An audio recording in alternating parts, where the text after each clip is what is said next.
हरदुआ खमरिया में आपका बहुत बहुत स्वागत करता हूं। आज हम आपके लेकर के आए हैं हायर सेकेंडरी मुख्य परीक्षा वर्ष 2025 और 20 मार्च 2025 को जो पेपर हुआ था समाजशास्त्र का, जो कला समूह के अंतर्गत आता है, जिसको हम सोशलॉजी भी कहते हैं, उसका संपूर्ण विस्तार से हल लेकर के आया हूं। इसको देख लीजिएगा, बहुत काम आने वाला है। चलिए, पहला क्वेश्चन है इसमें, जाति का आधार क्या है। ठीक है, तो पहला प्रश्न पूछा गया है, निम्नांकित प्रश्नों की सही विकल्प चुनकर लिखिए। इसमें पहला क्वेश्चन है, जाति का आधार क्या है। तो जाति का आधार क्या होने वाला है फ्रेंड्स, तो ये हो जाएगा जन्म। दूसरा है, औद्योगिक समाज की विशेषता क्या है। तो औद्योगिक समाज की विशेषता क्या होती है, विकसित बाजार प्रणाली। ठीक है फ्रेंड्स, चलिए आगे बढ़ते हैं। उपनिवेशवाद किस सोच का परिणाम है। तो जो उपनिवेशवाद है किस सोच का परिणाम है, वो है समाजवाद का परिणाम होता है। चौथा क्वेश्चन है, ग्रामीण क्षेत्रों का नगरीय क्षेत्रों में बदलने की प्रक्रिया का नाम ही नगरीकरण है, यह किसने कहा था। तो यह फ्रेंड किसने कहा था, E.F. बर्गेल ने। किसने, E.F. बर्गेल ने। अगला क्वेश्चन है, संस्कृतिकरण शब्द की उत्पत्ति किसने की। ठीक है, तो ये शब्द का जो सबसे पहले उपयोग किया था, किसने किया था, M.N. श्रीनिवास ने। किसने, M.N. श्रीनिवास ने, मतलब पहला आंसर हो जाएगा इसका। छठवां है, संविधान का 73वां संशोधन किससे संबंधित है। ठीक है, तो ये किससे संबंधित है, पंचायती राज से। जो कब आया हुआ था, ये लगभग 1993 के आसपास आया हुआ था। अगला क्वेश्चन है, रिक्त स्थानों की पूर्ति कीजिए। तो पहला क्वेश्चन इसमें है, भारत की राष्ट्रीय जनसंख्या नीति 2000 के अनुसार किस सन तक जनसंख्या स्थिरता प्राप्त करने का लक्ष्य है। तो ये कब तक का लक्ष्य है, तो ये है 2045 का।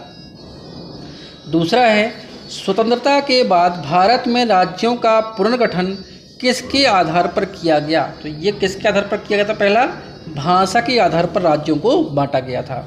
तीसरा है, भारत में पंचायती राज व्यवस्था लोकतांत्रिक खालिस्तान का मुख्य आधार है। तो किसका आधार है, विकेंद्रीकरण का। किसका है फ्रेंड, विकेंद्रीकरण का आधार। विकेंद्रीकरण का मतलब होता है कि इसमें सबको शक्तियाँ अलग अलग तरीके से बांटी गई हैं। ठीक है, मतलब राज्य की अलग शक्तियाँ होती हैं और केंद्र की अलग शक्तियाँ होती हैं और पंचायत की अलग शक्तियाँ होती हैं, कोई दूसरे का विरोध नहीं करते हैं।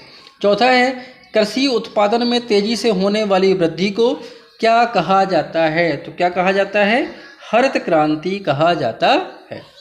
पांचवा है, जब सरकार द्वारा सार्वजनिक उद्योगों के शेयर बाजार में बेचे जाने लगते हैं, तब इस प्रक्रिया को क्या कहते हैं। तो इस प्रक्रिया को कहते हैं निवेश की प्रक्रिया कहलाती है। छठवां है, मोबाइल पर ऑनलाइन गेम्स तथा व्हाट्सएप की सुविधा के लिए इंटरनेट तकनीकी का उपयोग किया जाता है, क्योंकि यदि इंटरनेट नहीं है तो वो उसमें अपन व्हाट्सएप या ऑनलाइन गेम्स नहीं चला सकते हैं। चलिए आगे बढ़ते हैं। निम्नलिखित वाक्यों के लिए सत्य या असत्य अपन को बताना है कि इनमें कौन सा सत्य है कौन सा असत्य है। फर्स्ट है, प्रबल जाति का संबंध उच्च जातियों से होता है। तो ये बात सही है। दूसरा है, राजा राममोहन राय को भारतीय राष्ट्रवाद का जनक भी कहा जाता है। तो ये भी क्या हो जाएगा, सत्य हो जाएगा। तीसरा है, ग्राम पंचायत के सरपंच का निर्वाचन अप्रत्यक्ष मतदान प्रणाली द्वारा किया जाता। तो ये गलत है, क्योंकि इसका डायरेक्ट चुनाव होता है, डायरेक्ट जनता चुनती है सरपंच को। चौथा है, भारत में उदारीकरण की नीति का प्रारंभ सन 1991 में हुआ। तो ये भी क्या है, सही बात है। उस समय किसकी सरकार थी 1991 में, P.V. नरसिम्हा राव अपने देश के प्रधानमंत्री हुआ करते थे। पांचवा है, बहुराष्ट्रीय कंपनियों का प्रमुख उद्देश्य विज्ञापनों पर अधिक निवेश करके उपभोक्ताओं में वृद्धि करना है। तो ये बात गलत है, मतलब असत्य हो जाएगा। छठवां है, इलेक्ट्रॉनिक अर्थव्यवस्था में कंप्यूटर का योगदान नहीं है। तो है भाई, इसलिए क्या हो जाएगा, ये असत्य हो जाएगा। नेक्स्ट क्वेश्चन है, निम्नलिखित का एक शब्द या वाक्य में उत्तर लिखिए।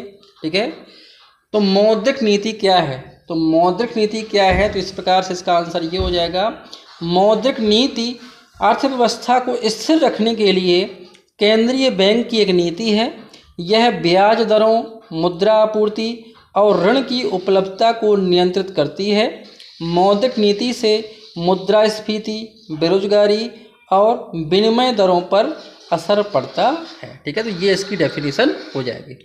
दूसरा है, भारत में द्वितीय पिछड़ा वर्ग आयोग के अध्यक्ष का नाम क्या है? तो द्वितीय पिछड़ा वर्ग आयोग के जो अध्यक्ष थे वो कौन थे?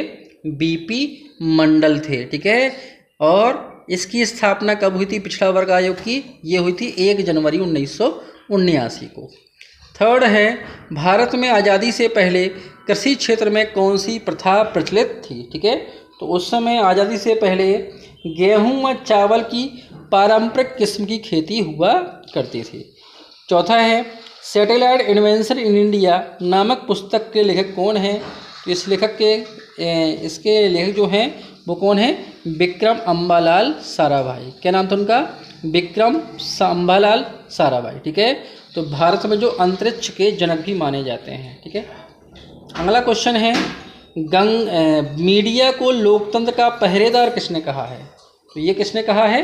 डॉक्टर संदीप पुरोहित ने। ठीक है, इनकी पुस्तक है लोकतंत्र का पहरेदार। गंगा के प्रदूषण को रोकने से संबंधित कार्यक्रम का नाम क्या है? तो उसका नाम क्या है? नमामि गंगे कार्यक्रम, जो मोदी जी के कार्यकाल में चलाई गई थी। ठीक है, गंगा की सफाई से संबंधित है। ठीक है, और जो कब लाई गई थी? 2014 में। सातवां है, शोषित महिलाओं को न्याय दिलवाने के लिए भारत सरकार द्वारा नियुक्त आयोग का नाम क्या है? तो उस आयोग का नाम क्या है?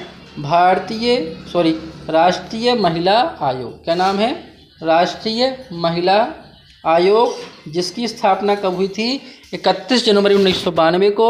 और इस समय जो वर्तमान में जो उसकी अध्यक्ष हैं, जो 9वें नंबर की हैं, उनका नाम है श्रीमती विजय किशोर रहाटकर। क्या नाम है? श्रीमती विजय किशोर रहाटकर। तो हमसे सिर्फ इतना पूछा गया है इस आयोग का नाम क्या? तो उस आयोग का नाम क्या हो जाएगा? राष्ट्रीय महिला आयोग। चलिए आगे बढ़ते हैं। निम्नांकित की सही जोड़ी बनाइए। ठीक है, तो हिंदू विवाह अधिनियम, इसका आंसर क्या हो जाएगा? 1955 हो जाएगा, क्योंकि हिंदू विवाह अधिनियम कब लाया गया था? 1955 में लाया गया था। सांस्कृतिक पहचान जो किसका द्योतक है? तो वो है सामुदायिकता की भावना से प्रेरित होती है सांस्कृतिक पहचान। ज्योतिबा फुले, ठीक है, जिनकी पत्नी का नाम क्या था? सावित्रीबाई फुले। दोनों ने किसके लिए काम किया है? समाज सुधार आंदोलन के लिए काम किया है। सती प्रथा का अंत में किसका योगदान है? तो वैसे तो उस समय के जो गवर्नर थे लॉर्ड विलियम बेंटिक, लेकिन राजा राम मोहन राय का भी महत्वपूर्ण योगदान रहा है सती प्रथा को अंत करने में। जमींदारी उन्मूलन ये कब लाया गया था? तो ये लाया गया था 1951 में। वैश्विक संचार के सामने हो जाएगा फैक्स, ईमेल, टेलीफोन आदि। ठीक है, धारावाहिक की संगीतपूर्ण कड़ियाँ, तो एक धारावाहिक था जिसका नाम क्या था? Soap opera. तो इसका आंसर क्या हो जाएगा? Soap opera. ठीक है, चलिए आगे बढ़ते हैं। छठवां क्वेश्चन है, प्रतिस्थापन स्तर किसे कहते हैं? ठीक है, तो वह दर जिस पर किसी जनसंख्या में एक पीढ़ी से दूसरी पीढ़ी में कोई बदलाव ना हो, प्रतिस्थापन स्तर कहलाता है। इसके अथवा में क्वेश्चन पूछा गया है, भारत में जनसंख्या नियंत्रण की कोई 2 उपाय लिखना है। ठीक है, तो इसके मैंने 3 उपाय लिख दिए हैं। एक है परिवार नियोजन के तरीके को अपनाना, शिक्षा और जागरूकता अभियान, और तीसरा हो जाएगा आर्थिक विकास के साथ साथ शिक्षा, स्वास्थ्य और महिला स्थिति पर ध्यान देना। ठीक है, तो इस वजह से क्या हो सकती है? जनसंख्या पर नियंत्रण पाया जा सकता है। 7वां क्वेश्चन है, जनजातीय समुदाय किसे कहते हैं? तो वह सामाजिक समुदाय जिसका अस्तित्व राज्य के विकास के पहले था। ठीक है, जनजातीय समुदाय कहलाते हैं जो आदिवासियों से संबंधित है। अथवा में क्वेश्चन है, जाति की कोई 2 विशेषताओं का वर्णन कीजिए। तो जाति की 2 विशेषताएं क्या हो सकती हैं? समाज का खंडों में विभाजन, दूसरी हो सकती है जातियों के बीच ऊंच नीच का तारतम्य। ठीक है, ये भी उसकी एक विशेषता है या उसका महत्व है। 8वां क्वेश्चन है, आदर्श हाथ से क्या तात्पर्य है? ठीक है, तो आदर्श हाथ क्या है? एक रूपक है जिसे 18वीं शताब्दी के अर्थशास्त्री एडम स्मिथ ने दिया था, जो बताता है कि कैसे व्यक्तिगत स्वार्थ समाज के लिए लाभप्रद परिणाम ला सकता है। अथवा में क्वेश्चन है इसके, भार विहीन अर्थव्यवस्था किसे कहते हैं? तो इसका आंसर हो जाएगा अमूर्त या अमूर्त उत्पादों, और सेवाओं का कारोबार भार विहीन अर्थव्यवस्था कहलाती है। ठीक है, चलिए आगे बढ़ते हैं। प्रश्न नंबर 9 है, भेदभाव को स्पष्ट कीजिए। ठीक है, तो भेदभाव का परिभाषा क्या हो जाएगा? किसी व्यक्ति के साथ उसके समूह या वर्ग के आधार पर अन्यायपूर्ण व्यवहार करना भेदभाव कहलाता है। सामाजिक बहिष्कार की अवधारणा को स्पष्ट कीजिए। इसका आंसर क्या हो जाएगा? एक ऐसी प्रक्रिया जिसके तहत कुछ व्यक्तियों को समाज के हाशिए पर जन्म दिया जाता है या धकेल दिया जाता है और उन्हें सामाजिक, सांस्कृतिक, आर्थिक और राजनीतिक जीवन में भाग लेने से रोका जाता है, सामाजिक बहिष्कार कहलाता है। ठीक है, चलिए आगे बढ़ते हैं। 10वां क्वेश्चन है, उपनिवेशक शासन के दौरान होने वाली किन्हीं 2 संरचनात्मक परिवर्तनों को लिखिए। ठीक है, तो पहला परिवर्तन क्या लिख सकते हैं अपन? शिक्षा प्रणाली में बदलाव हुआ, सबसे पहला परिवर्तन, अर्थात अंग्रेजों ने भारत में अंग्रेजी भाषा का शिक्षण शुरू किया। इससे भारतीयों को अंतर्राष्ट्रीय बाजार में बढ़त मिली। दूसरा इसका हो जाएगा परिवर्तन, आर्थिक ढांचे में बदलाव हुआ। इसका मतलब है अंग्रेजों ने भारत में कपड़ा उद्योग को नष्ट कर दिया। अब भारत केवल ब्रिटेन को कच्चा कपास सप्लाई करता था, इसलिए यहाँ पर बेरोजगारी बढ़ जाती है। अथवा में इसके आंसर है प्रवासन से क्या तात्पर्य? तो प्रवासन का मतलब होता है किसी व्यक्ति या लोगों का एक जगह से दूसरी जगह जाना प्रवासन कहलाता है। प्रश्न नंबर 11 है, ब्रह्म समाज के किन्हीं 2 उद्देश्यों को लिखिए। तो पहला उद्देश्य क्या है? हिंदू धर्म को शुद्ध करना। दूसरा क्या हो जाएगा? एकेश्वरवाद प्राप्त करना। ठीक है, इसके अथवा में क्वेश्चन है, मध्यकाल को अंध युग क्यों कहा जाता है? तो सामंती प्रवृत्तियों का काल होने के कारण मध्यकाल को अंध युग कहा जाता है, क्योंकि उसमें सामंत हुआ करते थे। ठीक है, उन्हीं का ही हर चीज़ में हस्तक्षेप हुआ करता था। अगला क्वेश्चन है, दबाव समूह जनमत को प्रभावित करके सरकार को कैसे प्रभावित करते हैं? तो दबाव समूह जनमत को प्रभावित करके सरकार पर दबाव डालते हैं, वे सरकार के फैसलों को प्रभावित करते हैं और नीति निर्माण में विविध आवाज़ों को सुनने को सुनिश्चित करते हैं। ठीक है, अगला क्वेश्चन है इसके अथवा में। ठीक है, राजनीतिक दलों की कोई 2 कार्यों को लिखिए। ठीक है, तो राजनीतिक दल क्या होते हैं उसको भी परिभाषित किया गया है। राजनीतिक दल मतलब ऐसे लोगों का समूह जो जैसे विचार रखते हैं और जो देश को विभिन्न समस्याओं पर एकमत होते हैं, उसे राजनीतिक दल का नाम दिया जाता है। राजनीतिक दलों का महत्व, भूमिकाएं एवं कार्य। लोकतंत्र में राजनीतिक दलों का अपना विशेष महत्व होता है। प्रजातंत्र में ये अनेक महत्वपूर्ण कार्य करते हैं। जैसे फर्स्ट हो जाएगा, राजनीतिक दल चुनाव लड़ते हैं और अपने उम्मीदवारों को लेकर अधिक से अधिक मत से जिताने का प्रयास करते हैं। दूसरा हो जाएगा, राजनीतिक दल अलग अलग नीतियों और कार्यक्रमों में को मतदाताओं के सामने रखते हैं और उनका समर्थन हासिल करने का प्रयत्न करते हैं। अगला क्वेश्चन है, कारपोरेट संस्कृति किसे कहते हैं? ठीक है, तो कारपोरेट संस्कृति क्या हो जाएगा? तो कारपोरेट संस्कृति को कंपनी संस्कृति भी कहते हैं। किसी कंपनी के मूल्यों, व्यवहारों और दृष्टिकोणों का समूह कारपोरेट संस्कृति कहलाता है। इसके अथवा में क्वेश्चन है, विकसित और विकासशील देशों में क्या अंतर है? तो विकसित और विकासशील देशों में अंतर, तो पहला लिख सकते हैं अपन, विकसित देशों में साक्षरता दर ज़्यादा होती है जबकि विकासशील देशों में निरक्षरता दर ज़्यादा होती है। दूसरा हो जाएगा अंतर, विकसित देशों में जन्म दर और मृत्यु दर कम होती है जबकि विकासशील देशों में दोनों दरें ज़्यादा होती हैं। ठीक है, चलिए आगे बढ़ते हैं। जनसंपर्क या मास मीडिया हमारे दैनिक जीवन का एक हिस्सा किस प्रकार से है?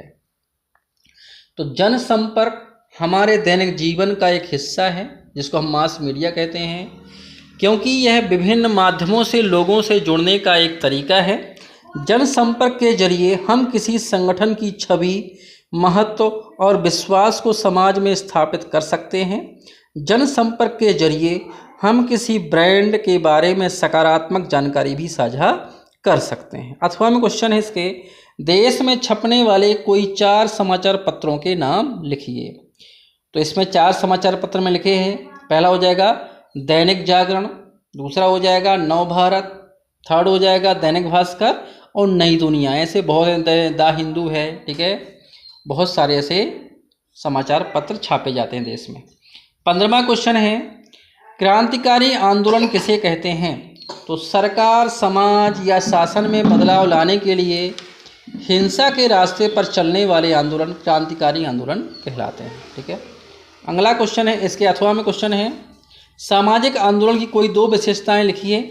तो सामाजिक आंदोलन की कोई 2 विशेषताएं ये हैं, पहले ही हो जाएगी, सामाजिक आंदोलन किसी विशेष विश्वास, हित या उद्देश्य का प्रतिनिधित्व करते हैं।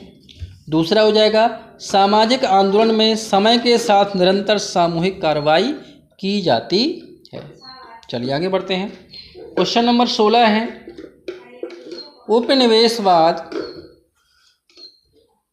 उपनिवेशवाद के आने के पश्चात भारतीय अर्थव्यवस्था किन अर्थों में बदली, विवेचना कीजिए। तो इसका आंसर हो जाएगा, भारत में उपनिवेशवाद के आने के बाद अर्थव्यवस्था में बड़े पैमाने पर बदलाव आए। इन बदलावों से उत्पादन, व्यापार और कृषि में व्यवधान पैदा हो गया। पहला बदलाव है आर्थिक बदलाव, इससे संबंधित कुछ पॉइंट दिए गए हैं।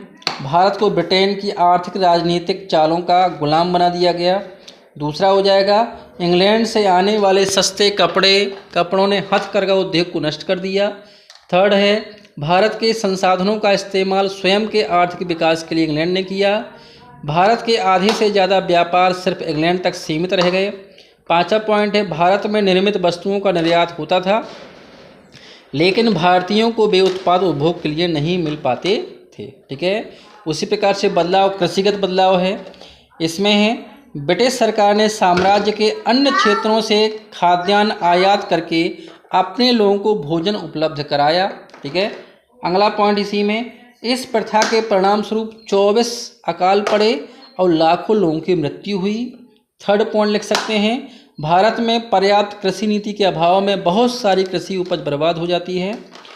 थर्ड है आर्थिक समस्याएं। तो भारत में आर्थिक समस्याओं के मुख्य कारण हैं प्रति व्यक्ति कम आय, विशाल जनसंख्या, कृषि पर व्यापक निर्भरता और बेरोजगारी, ठीक है। इसी के अथवा में क्वेश्चन है, पूर्ण तथा अपूर्ण बाजार में कोई 3 अंतर लिखिए, ठीक है। तो पूर्ण तथा अपूर्ण बाजार में कोई 3 अंतर इस प्रकार से अपन लिख सकते हैं। फर्स्ट हो जाएगा, पूर्ण बाजार में कोई भी विक्रेता बाजार की कीमतों को प्रभावित नहीं कर सकता है, वहीं अपूर्ण बाजार में विक्रेताओं को कीमतों पर नियंत्रण होता है। दूसरा है, पूर्ण बाजार में बाजार की ताकतें आपूर्ति और मांग को संचालित करती हैं, वहीं अपूर्ण बाजार में बाजार हिस्सेदारी के लिए प्रतिस्पर्धा होती है। थर्ड हो जाएगा, पूर्ण बाजार सैद्धांतिक होते हैं और वास्तविक दुनिया में अस्तित्व में नहीं रह सकते, वहीं सभी वास्तविक दुनिया के बाजार अपूर्ण बाजार होते हैं। अगला है प्रश्न नंबर 17 है, सूचना का अधिकार 2005 को समझाइए, ठीक है। तो जो सूचना का अधिकार है 2005 में लाया गया था, ठीक है। तो सूचना का अधिकार अधिनियम 2005 भारत सरकार ने नागरिकों को सार्वजनिक प्राधिकरणों से जानकारी पाने का अधिकार देने के लिए बनाया था। इस अधिनियम को RTI के नाम से भी जाना जाता है। इस अधिनियम के तहत कोई भी नागरिक किसी भी सरकारी विभाग से जानकारी ले सकता है। इस अधिनियम के जरिए सरकार की कार्यशैली में पारदर्शिता और जवाबदेही बढ़ाने का मकसद है तथा साथ ही भ्रष्टाचार को रोकने, लोकतंत्र को सही मायने में लोगों के लिए काम करने वाला बनाने का भी मकसद है। इस अधिनियम की जरूर बातें, तो इस अधिनियम के तहत कोई भी नागरिक किसी भी सरकारी विभाग से जानकारी ले सकता है। RTI के तहत पूछी जाने वाली जानकारी तथ्यों पर आधारित होनी चाहिए। आवेदन में अपना नाम, पता, फ़ोन नंबर और जो जानकारी चाहिए उसका उल्लेख करना चाहिए। पहले अनुरोध के 90 दिनों के अंदर अधिकारियों को अनुवर्ती आवेदन किया जा सकता है। इसका अथवा में क्वेश्चन है, धर्मनिरपेक्षता की कोई 3 विशेषताओं का वर्णन कीजिए, ठीक है। तो धर्मनिरपेक्षता क्या होती है? इसमें 3 विशेषताएं हैं इसकी। समानता, ठीक है। तो पहली क्या लिख सकते हैं अपन, समानता। धर्मनिरपेक्षता सभी धर्मों और व्यक्तियों के प्रति सम्मान व्यवहार को बढ़ावा देती है, चाहे उनकी मान्यताएं कुछ भी हों। दूसरा है बहुलवाद। यह समाज के भीतर धार्मिक विश्वासों की विविधता को मान्यता देता है और उसका सम्मान भी करता है। थर्ड विशेषता हो जाएगी इसकी तटस्थता। धर्मनिरपेक्षता के लिए आवश्यक है कि राज्य धर्म के मामलों में तटस्थ रहे, ना तो किसी विशेष धर्म का समर्थन करे और ना ही उसका पक्ष ले। फोर्थ हो जाएगा स्वतंत्रता।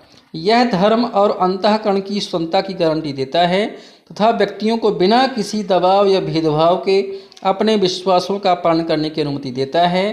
ठीक है। पांचवा हो जाएगा इसका विशेष पृथक्करण। धर्मनिरपेक्षता अनुचित प्रभाव या हस्तक्षेप को रोकने के लिए धार्मिक संस्थाओं और सरकारी निकायों के पृथक्करण की वकालत भी करती है। अगला क्वेश्चन है इसमें उदारीकरण क्या है, समझाइए। तो उदारीकरण क्या है? उदारीकरण का मतलब है आर्थिक गतिविधियों पर सरकारी नियंत्रणों को कम करना या हटाना। इसका मकसद आर्थिक विकास को बढ़ावा देना होता है। उदारीकरण से आर्थिक विकास, कार्यकुशलता, नए बाजार और उपभोक्ताओं के लिए ज़्यादा विकल्प मिलते हैं। ठीक है। इसकी कुछ विशेषताएं हैं जो आप पढ़ लें इसको। ठीक है। उदारीकरण कुछ इसमें उदाहरण भी मैंने लिखे हैं। ठीक है। तो ये इसकी क्या हो जाएंगी, विशेषताएं हो जाएंगी इस प्रकार से। ठीक है। विशेषताओं को आप पढ़ लीजिएगा। ठीक है। और इसके ये उदाहरण हो जाएंगे। चलिए आगे बढ़ते हैं। भूमि सुधारों का भारतीय समाज पर क्या प्रभाव पड़ा? ठीक है। तो भारत में भूमि सुधारों से सामाजिक और आर्थिक दोनों तरह के फायदा हुआ। इन सुधारों से गरीबी कम हुई, कृषि उत्पादन बढ़ा है और किसानों के अधिकारों की रक्षा भी हुई है। ठीक है। तो इससे सामाजिक प्रभाव पड़ा। ठीक है। इसके बारे में ये पॉइंट आप लिख सकते हैं। ठीक है। दूसरा हो जाएगा आर्थिक प्रभाव किस प्रकार से पड़ा, इसके बारे में लिख सकते हैं। ठीक है। तो ये आप 2 पॉइंट लिख सकते हैं इसके बारे में। ठीक है। अगला है क्वेश्चन नंबर 19, औद्योगिक समाज की किन्हीं 3 विशेषताओं को लिखिए। ठीक है। तो औद्योगिक समाज की 3 विशेषताएं ये हैं, श्रम विभाजन, शहरीकरण और उत्पादन। औद्योगिक समाज की विशेषताएं। औद्योगिक समाज में श्रम विभाजन बहुत जटिल होता है। औद्योगिक समाज में उत्पादन कृषि के बजाय उद्योगों पर केंद्रित होता है। औद्योगिक समाज में शहरीकरण और वैश्वीकरण हुआ है। अथवा में है मिश्रित अर्थव्यवस्था किसे कहते हैं। ठीक है। तो जिस अर्थव्यवस्था में सार्वजनिक और निजी क्षेत्र दोनों का स्वामित्व होता है उसे हम मिश्रित अर्थव्यवस्था कहते हैं। यह पूंजीवाद और समाजवाद के लाभों को जोड़ती है। मिश्रित अर्थव्यवस्था में निजी और सार्वजनिक तरह की वस्तुएं बनती। इसकी कुछ बातें हैं जिसको आप इस प्रकार से लिख सकते हैं। ठीक है। चलिए आगे बढ़ते हैं। प्रश्न नंबर 20 है, राष्ट्रीय जनसंख्या नीति 2000 के उद्देश्य लिखिए। ठीक है। तो ये इसको उद्देश्य हो जाएंगे। राष्ट्रीय जनसंख्या नीति 2000 के उद्देश्य थे जनसंख्या वृद्धि और परिवार नियोजन से जुड़ी चुनौतियों का समाधान करना, जिम्मेदार और नियोजित जनसंख्या को बढ़ावा देना, महिलाओं को सशक्त बनाना, समुदायों की भलाई सुनिश्चित करना, गर्भ निरोधक और स्वास्थ्य और संरचना की ज़रूरतों को पूरा करना, बुनियादी प्रजनन और बाल स्वास्थ्य के लिए एकीकृत सेवाएं देना, साल 2010 तक कुल प्रजनन दर TFR को प्रतिस्थापन स्तर तक लाना, साल 2045 तक जनसंख्या को स्थिर करना। ठीक है। इसके सफलता के जो कुछ भी कारण थे ये यहाँ पर मैंने लिख दिए हैं। ठीक है। इसको आप एक बार देख लीजिएगा। ओके। चलिए इसके अथवा में क्वेश्चन है, भारत में जनांकी की कोई 4 विशेषताओं को संक्षिप्त वर्णन कीजिए। तो इस प्रकार से आप ये लिख सकते हैं। जाति की कोई 4 प्रमुख विशेषताओं का वर्णन कीजिए, ये भी हो जाएगा इसमें। ठीक है। अथवा में संयुक्त परिवार के किन्हीं 4 गुण का वर्णन कीजिए, ये मैंने गुण लिख दिए यहाँ पर। ठीक है। हम यह किस अर्थ में कह सकते हैं कि अक्षमता जितनी शारीरिक है उतनी ही सामाजिक भी है, तो उसके बारे में मैंने लिख दिया है। इसको एक बार आप देख लीजिएगा, स्क्रीनशॉट ले लीजिएगा। ठीक है। ये सामाजिक अक्षमता के बारे में हो जाएगा। इसके अथवा में है भारतीय समाज में स्त्रियों की निम्न दशा का कारण क्या थे, ये मिल दिए हैं। शिक्षा, आर्थिक निर्भरता, धार्मिक निषेध, जाति व्यवस्था, पुरुषों का अनुचित दृष्टिकोण और पितृसत्ता। ठीक है। क्वेश्चन नंबर 23 है, भारत में जनजातीय आंदोलनों के आधारभूत कारणों की विवेचना कीजिए। तो ये उसके कुछ कारण हैं जो हो सकते हैं। ठीक है। चलिए आगे बढ़ते हैं। और ऐसे कुछ उदाहरण हैं जो उसमें जनजातीय आंदोलन चले थे, संथाल विद्रोह, मुंडा, रंपा, रामोशी विद्रोह, ये कुछ उदाहरण हैं इसके। इसका अथवा में है चेप्टू आंदोलन के बारे में पूछा गया है, ठीक है, कब हुआ था ये सब मैंने कुछ लिख दिया है, कुछ खास बातें इसको ही मैंने यहाँ पर लिख दिया है, ठीक है। इसका आप स्क्रीनशॉट ले सकते हैं, इसको देख सकते हैं। दूसरा इसमें पूछा गया था नव किसान आंदोलन, ठीक है, इसके कब ये चलाया गया था, किस वजह से चलाया गया था, ये मैंने पूरा इसका डिटेल में इसका लिख दिया है। तो यहाँ पर हमारा ये पेपर समाप्त होता है। ओके, जय हिंद, जय भारत।